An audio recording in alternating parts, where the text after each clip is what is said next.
Bonsoir à tous et bienvenue dans ce Point Culture, une vidéo partie pour être un peu plus courte que ce à quoi je vous ai accoutumé, et sur un sujet qui ne se prête absolument pas aux effets visuels, il s'agit des figures de style. Les figures de style, c'est un peu la trigonométrie des littéraires, c'est-à-dire qu'il y a toujours un moment fin collège, début lycée, où on se dit mais ça me servira jamais en fait. C'est à la fois vrai et totalement faux. Pourquoi c'est vrai? Parce que si je te demande ce qu'est un hypalage et que t'en sais rien, ça changera pas ta vie, je vais te l'expliquer et tu l'oublieras dans la foulée. De même, si je te demande quelle est la figure de style quand je te dis à qui sont ces saucissons-ci, si tu l'ignores, tu peux toujours répondre ta gueule et bouffe ton putain de sauciflard. Mais pourquoi c'est faux? Eh bien, 3 raisons. Oui, appeler les médias, c'est du jamais vu, un rythme ternaire dans le Point Culture. Première raison, t'as l'air tellement plus cultivé quand tu connais le nom du truc que tu identifies. Tu sais ce petit moment d'embarras quand ton père appelle ça un Pikachu ou appelle ce personnage Sankukai. Est-ce que ce serait pas tellement plus badass d'entendre ton père dire « Mais bien sûr que Superman bat Sangoku, je veux dire, même un Saiyan God, Sangoku n'utilisera ni Kryptonite, ni magie, ni soleil rouge. L'honneur des Saiyans le poussera à affronter un Kryptonien au meilleur de sa puissance, et au meilleur de sa puissance, Kal-El est virtuellement invincible. Bref, ce que je veux dire, c'est qu'employer au bon moment le vocabulaire adéquat te donne de la crédibilité. Raison numéro 2, ça t'aide à prendre conscience de comment on essaye de te manipuler. Certes, les auteurs d'abord, mais aussi les médias, les politiques, les commentateurs, même tes profs et même tes youtubeurs préférés. Manipulation est un terme un peu fort, mais si on prend la parole, c'est pour dire quelque chose. Et si on veut dire quelque chose, il faut bien une façon de le dire. Et donc la façon de le dire permet d'orienter déjà un peu le message que tu veux faire passer. Regardez ce qui vient de se passer. Rythme ternaire, très largement utilisé dans l'argumentation. Je commence par une épanorthose, j'emploie un terme que je corrige ensuite, ça donne l'impression que je recherche la précision, mais l'emploi d'un mot un peu sensationnaliste comme manipuler vise à capter votre attention. Une fois qu'elle est captée, j'adoucis le propos, ici un pléonasme, je semble dire 2 fois la même chose, ce qui vous pousse à accepter cette proposition, or non. Si on prend la parole, c'est pas forcément pour dire quelque chose. Ensuite, on a un exemple un peu lâche d'anadiplose. Le début de la proposition reprend la fin de la proposition précédente. L'argumentation est alors une machine avec des rouages qui s'imbriquent, comme si tout était d'une logique mécanique, et ça, c'est une mise en abîme. La mise en abîme, c'est quand un personnage dans un film va voir un film, c'est quand un personnage dans un roman lit un roman, c'est quand on a une œuvre dans l'œuvre, ou dans le cas présent, une analyse dans l'analyse. J'image un argument en me servant de l'argument comme exemple.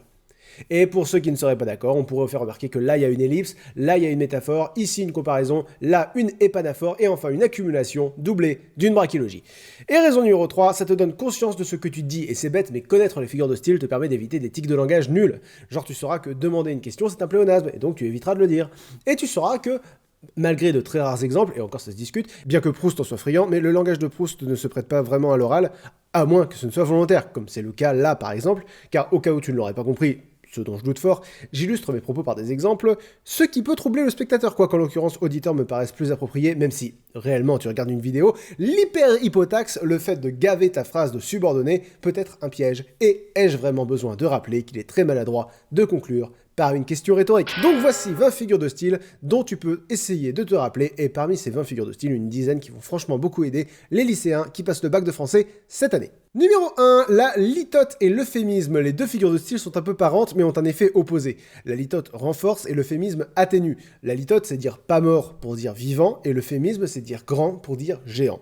Donc dans le premier cas, vous dites l'inverse de ce que vous voulez dire et dans le second cas, vous employez un mot moins fort. Si aux infos vous entendez dire d'un match quelconque que ce n'était pas le match du siècle, ça veut pas dire que c'était presque le match du siècle mais qu'il y en a eu un autre qui a fait mieux. Non, ça veut juste dire que c'était un match de merde et quand Kubrick disait qu'il voulait faire avec 2001 l'Odyssée de l'espace un bon petit film de science-fiction, c'est un euphémisme. Ni moyen mnémotechnique, il ne se lève pas du lito pour dire qu'il se réveille souvent très tard. Lito, litote. On fait ce qu'on peut. Et pour l'euphémisme, dans euphémisme, il y a fée, et ça me fait penser à la fée Morgane, qui, dans le cycle arthurien, est en fait une putain de magicienne capable de métamorphose, d'enchantement et tout. Donc dire que Morgane est une fée, c'est un euphémisme. Numéro 2, l'hyperbole et la gradation. Ces deux-là sont hyper simples. L'hyperbole, c'est quand t'en fais des caisses, c'est en fait l'inverse direct de l'euphémisme. Et mon moyen mnémotechnique, c'est le même que le tien, hein. Tu veux du café? Non merci, j'ai déjà pris un hyperbole pour dire juste un bol bien rempli. Ou si vous préférez, dire d'un acteur que c'est un monstre sacré, dire de tel livre que c'est un incontournable, ou celui que je déteste le plus quand vous dites que vous vous donnez à un nombre supérieur à 100%. Ça m'énerve parce que ça dévalorise l'idée même de se donner à 100% qui est déjà hyperbolique.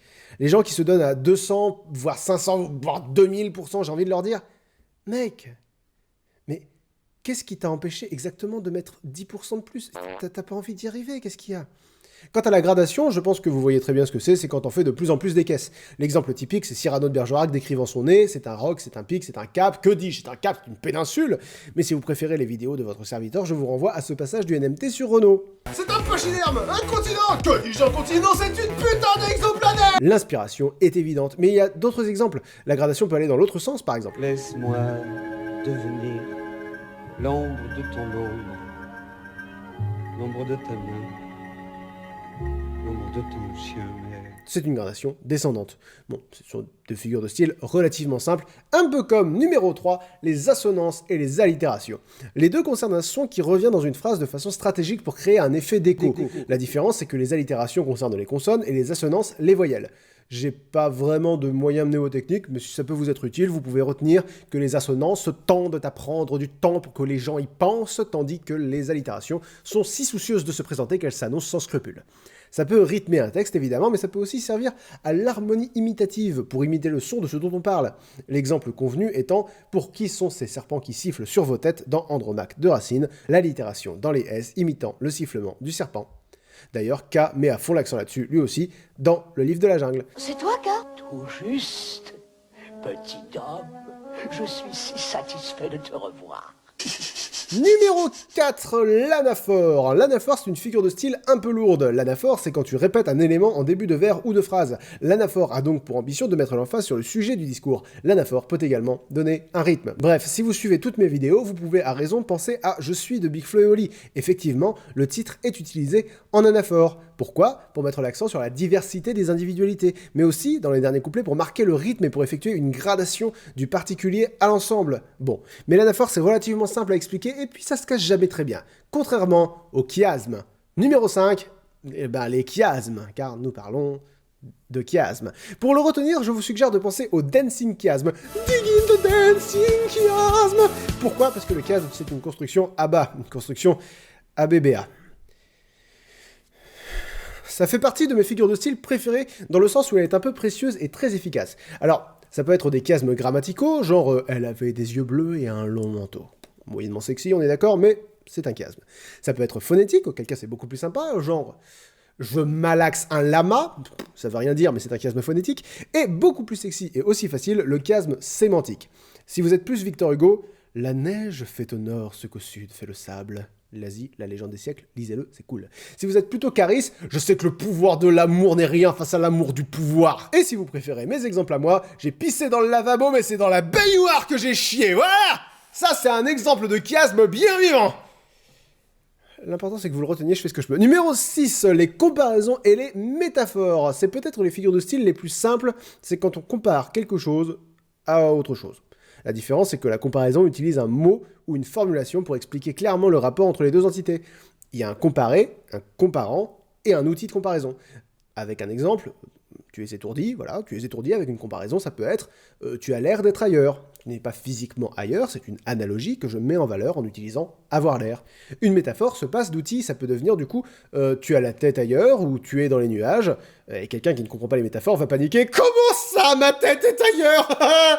Numéro 7, c'est généralement là que les lycéens qui en ont rien à battre décrochent parce qu'on va parler de synecdoque et de métonymie. C'est un peu dommage parce que ce sont des figures de style très élégantes et au fond relativement simples. La métonymie, c'est remplacer A par B en comptant sur le lien logique entre A et B. Exemple très simple. Tu veux boire un verre? Bah non, je veux boire le contenu d'un verre. Oh, c'est une métonymie. Ouh, que c'est cocasse. Autre exemple, on se fait un baby-foot? Oh, mes connaissances en menuiserie sont assez limitées, je ne sais pas. Je veux dire, une partie de baby-foot, c'est une métonymie. Putain, on se marre. Et la synecdoque est une catégorie particulière de métonymie dans laquelle A et B ont un rapport d'inclusion. A fait partie de B ou B de A. Par exemple, la France est devenue championne du monde en 98. C'est une synecdoque. La vérité, c'est que ce sont ces gars-là qui sont devenus champions du monde en 98. Et quand on a conscience de ces figures de style-là, on tique souvent un peu plus devant les discours politiques et surtout dans les médias quand ils parlent des Français, quand ils parlent du peuple, quand ils parlent des gens, genre quand ils disent « Mais les Français en ont marre de machin !» Je suis français, je ne sais pas de quoi vous parlez. Quand ils disent « Le peuple était dans la rue pour manifester » et toi t'es là « Non, j'étais dans mon bain, c'est pas vrai !» Bref, numéro 8, l'oxymore et l'antithèse. Bon, ça encore, c'est vraiment très simple. L'antithèse, c'est quand deux éléments contraires sont rapprochés ou mis en rapport. Ferme ta gueule! Dis-nous bien! Oui. sentiments, vous allez manger. L'oxymore, c'est un poil plus compliqué, les deux éléments opposés forment un groupe. D'ailleurs, un oxymore, c'est souvent un adjectif et un nom, comme une élégante difformité, une magnifique catastrophe, ou, osons le dire, une douce phrase. Mon moyen mnémotechnique est assez simple, oxymore, d'un côté on a oxy, le début d'oxygène, ce qui nous permet de vivre, et de l'autre côté, mort. Aussi simple que ça. Numéro 9, le pléonasme. Le pléonasme est une figure de style marrante. Il s'agit de dire deux choses qui vont dans le même sens. L'inverse d'un oxymore, me direz-vous? Ça peut, oui, mais pas seulement. Si vous montez en haut, c'est un pléonasme, mais monter en bas, c'est pas un oxymore. Et vous seriez étonné du nombre de pléonasmes qu'on entend et qu'on utilise tout le temps. Je fais de la marche à pied. Ben oui, tu vas pas marcher en Vespa, connard. Je l'ai vu de mes yeux. J'ai jamais rien vu de mes oreilles non plus, oui. Il fait beau dehors. Alors que la météo dedans, bon, elle est plutôt stable, hein, un temps couvert par un plafond, hein, globalement.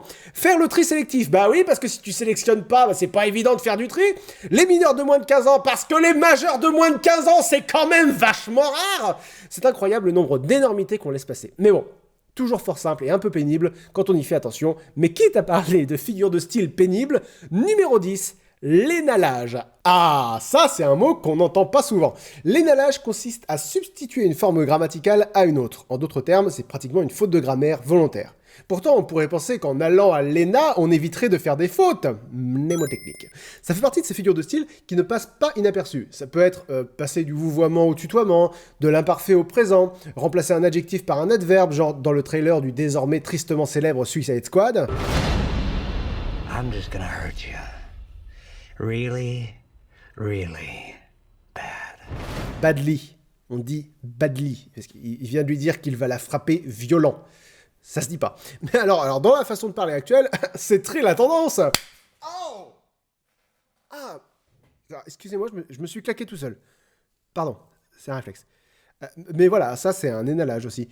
On a gardé quelques expressions en français qui sont des énalages chanter faux, alors qu'il faudrait dire faussement, parler cru, et pour rester dans le domaine de l'insupportable, employer la troisième personne plutôt que la deuxième quand on s'adresse à quelqu'un. Bah alors, qu'est-ce qu'il lui faut à la petite dame? Voilà, énalage, insupportable. Numéro 11, la prétérition. Très souvent utilisée en politique et en journalisme, je mets souvent les deux dans le même paquet parce qu'ils ont une façon de s'exprimer assez similaire. La prétérition, c'est quand tu dis que tu ne vas pas évoquer quelque chose tout en le nommant. C'est pas bien compliqué, dès que vous entendez quelqu'un dire « Je n'ai pas à vous rappeler ceci, je ne tiens pas à évoquer cela, je ne suis pas là pour parler de choses, qu'est-ce que vous essayez de me faire dire? Vous voulez que je dise machin? Eh bien je ne le dirai pas. » Tout ça, c'est des prétéritions. Autant dire qu'elles sont monnaie courante. D'ailleurs, dans le débat du second tour, promis j'en parle pas longtemps, Emmanuel Macron commence pratiquement sa réponse à Marine Le Pen par une prétérition.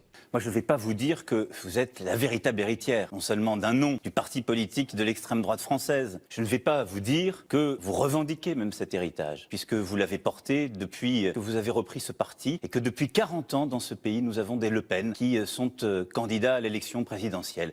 Parce que ça ne m'intéresse pas. Mais on n'est pas ici pour parler de prétérition, donc passons à la suite. Oui, vous l'avez repéré. Numéro 12, l'homéotéleute. Que voilà un mot moche. Mais sa description est relativement simple. C'est répéter la même syllabe ou à peu près à la fin de mots, de vers ou de phrases. Donc oui, les rimes sont une forme précise d'homéotéleute. Si vous aimez les discours politiques, Paris, Paris outragé, Paris brisé, Paris martyrisé, mais Paris libéré. C'est un petit homéotéleute. Mais si vous êtes comme moi et que vous préférez la musique, bah, tressaillez d'allégresse car votre récompense sera grande dans le ciel.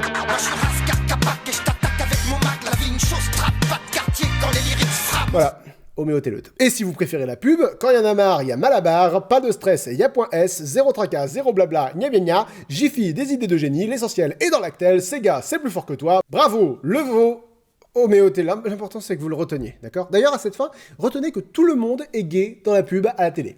Homo, télé, homéotéleute, la figure de style de la pub.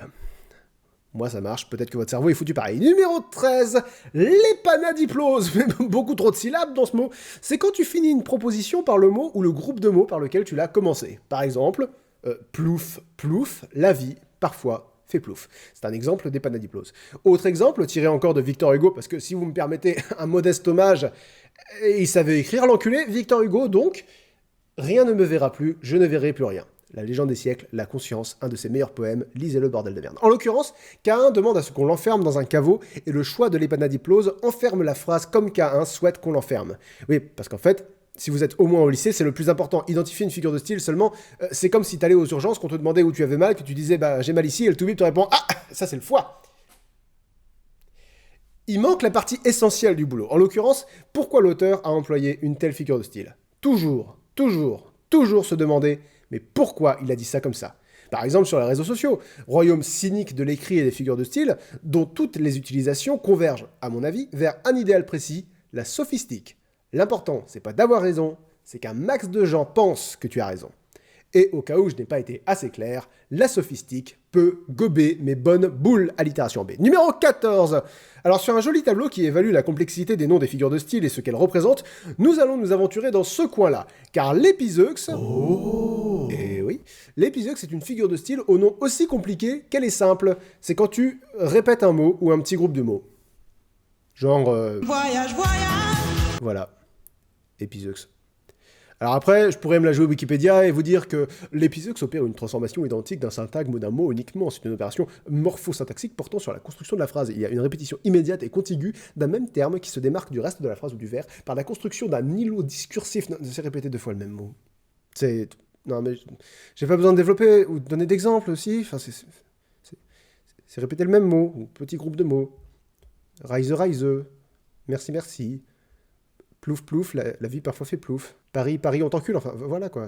Numéro 15, le mot valise. Le nom de cette figure de style vient de l'autre côté du miroir, la suite des aventures d'Alice au Pays des Merveilles. Mais je sais à qui je m'adresse, donc pour le retenir, un mot, Pokémon. Un mot valise est un mot composé de 2 mots. Donc vous pouvez retenir bifle, si vous voulez, ça fonctionne très bien, mais moi je préfère Pokémon. Regardez, on prend une valise, on ouvre une valise, ici on met une salamandre, ici une mèche, on ferme les deux, et dans la valise il y a... Une salamandre qui brûle, oui, ouvre ton cœur, connard, salamèche. Ici, tu mets un colosse, là, tu mets un singe, paf, colossinge. Tu mets un mammouth, tu mets un cochon, paf, mamochon. Tu mets un canard, tu mets un poireau, paf, canard-tichot, parce que nique-toi. Numéro 16, là, je sais que c'est pas un poireau, c'est un oignon japonais. Je le sais. Tu calmes ton com tout de suite. Bien. Numéro 16, la prosopopée. Amis lycéens, très pratique celui-là. Tout le monde l'utilise, retenez-le, la prosopopée, c'est faire parler ce qui ne parle pas. Par exemple, une poupée, prosopopée, mnémotechnique. C'est comme Baudelaire fait parler le vin dans l'âme du vin, parce que oui, même Baudelaire, une fois torché, pense que son verre lui parle. C'est dans Indochine, la lune qui répond à Nicolas Sirkis. C'est les animaux dans les fables de La Fontaine. Bref, c'est très fréquent et tout le monde ne le retient pas, donc osez briller, pensez prosopopée. Oui, c'est un homéotélote doublé d'une allitération, on n'arrête pas le progrès. Numéro 17, l'anacolute. Et que voilà un terme barbare. L'anacolute est une figure de style un peu vénère dans le sens où elle est simple à expliquer et très difficile à comprendre. Comment se peut-ce? Alors, je vous explique, l'anacolute, c'est quand il y a une rupture dans la construction de la phrase. Du coup, la fin de la phrase ne correspond plus grammaticalement à son début. Très clairement, c'est quand on ne dit pas ce qu'il conviendrait qu'on dise. L'exemple convenu, c'est le nez de Cléopâtre. Si l'eût été plus court, toute la face de la Terre en aurait été changée, dans les pensées de Pascal. En effet, il commence avec le nez de Cléopâtre. On s'attend donc à ce que ce soit le sujet, et donc, le nez de Cléopâtre, s'il eût été plus court, aurait changé la face de la Terre. Mais non, c'est tout inversé, et grammaticalement, c'est même erroné. Autre exemple de la vie de tous les jours, dans l'attente de votre réponse, veuillez agréer, monsieur, l'expression de mes salutations distinguées. C'est quoi le sujet de cette phrase?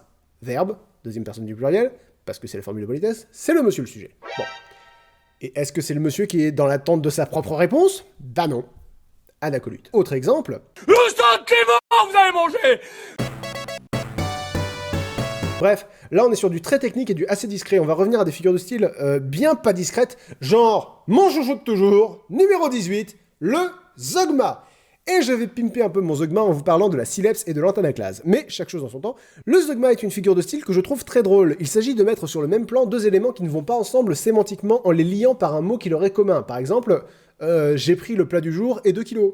Le verbe prendre a 2 sens différents ici, choisir un menu et amasser de la surcharge pondérale. Mais le fait de ne pas répéter prendre met ces 2 significations au même niveau, ce qui rend la phrase drôle. Si... Autre exemple, j'ai allumé mon ordinateur, une cigarette, puis une inconnue.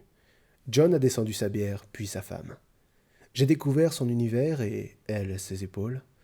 Le zeugma est super classe dans le sens où tu es obligé de t'arrêter pour revenir en arrière, te rappeler le mot qui vit les 2 éléments et chercher le deuxième sens. Et là tu te dis « Ah, ouais ». Et alors, on peut confondre le zeugma avec la sileps stylistique. La sileps stylistique, à ne pas confondre avec la sileps grammaticale, c'est comme un zeugma, mais qui n'a pas recours au sens figuré. ça joue sur la polysémie des mots. La polysémie, c'est quand un mot a plusieurs sens. Par exemple, Poutine est à la fois un homme politique russe et un plat québécois. Eh bien, si je dis, c'est marrant, j'ai été au Québec cet été, j'ai adoré la poutine, alors que l'année dernière, en Russie, j'avais eu du mal. C'est une synapse. La différence entre les deux est un poil technique, mais attendez qu'on y ajoute l'antanaclase. L'antanaclase fonctionne comme la synapse, mais tu répètes le mot au lieu de le taire. Par exemple, le cœur a ses raisons que la raison ne connaît point. Le même mot est répété, mais avec deux sens propres différents. Dans cet exemple, le premier raison veut dire justification, et le deuxième raison veut dire le bon sens. Pour résumer, faites dans votre tête ce petit tableau quand vous hésitez. Est-ce que le mot est répété avec un sens différent à chaque fois? Sinon, est-ce que le mot non répété est sous-entendu avec un sens différent mais propre dans les deux cas? Et sinon, est-ce que les deux qualificatifs sont sémantiquement différents mais traités en parallèle? Et en faisant ce tableau, on se rend compte que je m'ai trompé. En effet, dans le NMT sur Big Flo et Oli, je dis que la phrase « Je suis arrivé par bateau mais surtout par miracle » est une antanaclase. Ça, c'est une antanaclase. Je me suis laissé troubler par le fait que le mot « par » est répété, mais en vérité, il est répété avec le même sens, son sens prépositionnel tout con. Il s'agit donc d'un zeugma, puisqu'un bateau et un miracle ne sont pas sur le même plan sémantique. J'ai rarement l'occasion de faire des erratums, donc je me permets de m'en saisir. Et oublier Surcouf dans le point culture sur les pirates était impardonnable aussi. Numéro 19, c'est un allosaure, pas un tyrannosaure. Numéro 19, l'antonomase, c'est facile, c'est quand on utilise un nom commun comme nom propre ou nom propre comme nom commun. C'est quand on dit de quelqu'un que c'est un tartuffe pour dire que c'est un hypocrite, que c'est un Apollon pour dire qu'il est vlabo. D'ailleurs, le nom de la figure de style vient du linguiste irlandais Anton O'Maze, qui lui a donné son nom. C'est pas vrai du tout, mnémotechnique. Car l'antonomase, c'est aussi utiliser le nom d'une marque pour désigner le produit qu'elle fabrique, genre un Kleenex, un frigo, du scotch, du sopalin, mais on peut ajouter à cette longue liste d'antonomases les unités de mesure, que sont le Pascal de Blaise Pascal, l'ampère d'André-Marie Ampère, le Watt de James Watt, le Tesla de Nicolas, le Newton d'Isaac, mais ce n'est pas tout. Parce que ça, c'est l'antonomase du nom propre au nom commun, mais il existe aussi l'inverse. On peut utiliser une périphrase pour désigner quelqu'un ou quelque chose de particulier. Une périphrase, c'est quand on utilise beaucoup de mots pour désigner un élément qui pourrait l'être plus simplement comme le créateur du point culture pour dire Link the Sun. Mais on peut par exemple parler de l'arc de triomphe. Il y a une multitude d'arcs de triomphe, mais quand je parle de l'arc de triomphe, avec des majuscules et sans préciser lequel, vous voyez duquel je parle. Pareil pour la cité interdite, pareil pour le chevalier noir, pareil pour la cité phocéenne, etc. Tout ça, ce sont des antonomases. Et enfin, numéro 20, accroche-toi à tes organes génitaux quels qu'ils soient, parce qu'on va parler de métalepse. C'est une forme de métonymie. On se rappelle de la métonymie, désigner A par B, en espérant que l'auditeur, le lecteur, enfin celui qui reçoit l'information, fera le lien entre B et A. La métalepse est une métonymie dans laquelle A et B ont un rapport de cause à conséquence. Et comme toujours, c'est mieux avec un exemple, donc allons-y. Pourquoi François n'est pas au bureau ce matin? Parce qu'il a trop bu hier soir. C'est une métalepse. Parce que la raison qui fait que François n'est pas au bureau, ce n'est pas qu'il ait trop bu la veille, mais les conséquences du fait qu'il ait trop bu la veille. À savoir, il est en train de décuver probablement la tête dans ses chiottes. Or, il ne peut pas être à la fois dans ses chiottes et sur son bureau, à moins qu'il n'ait ses chiottes dans son bureau. Mais à ce moment-là, pourquoi demanderait-on? Pourquoi il n'est pas dans son bureau? Autre exemple, alors du coup, quand ta grand-tante te dit « Mais qu'est-ce qu'il a grandi ?» au lieu de dire « Qu'est-ce que t'es grand ?» parce que c'est la conséquence d'avoir grandi qu'elle remarque. Ou bien, si vous préférez, les médecins dans les séries qui annoncent la mort du patient au proche en disant « Je suis désolé, on n'a rien pu faire, il était trop tard. » Conséquence, cause. Je suis désolé parce que votre mari est mort, on n'a rien pu faire, donc il est crevé, il était trop tard, donc t'es tellement veuve. On se quitte sur cet exemple de la joie. Donc voilà, 20 figures de style, rappelez-vous, si vous passez le bac, ça peut vous rapporter des points, et si vous l'avez passé, ça peut toujours vous en rapporter aussi. Connaître les figures de style, ça fait lire mieux, ça fait écouter mieux, ça fait s'exprimer mieux. Aujourd'hui, à l'ère du règne de l'écrit et du paraître, la plume, plus que jamais, est plus forte que l'épée. Alors apprenez à vous battre, et surtout à vous défendre. À la prochaine tout le monde, ciao.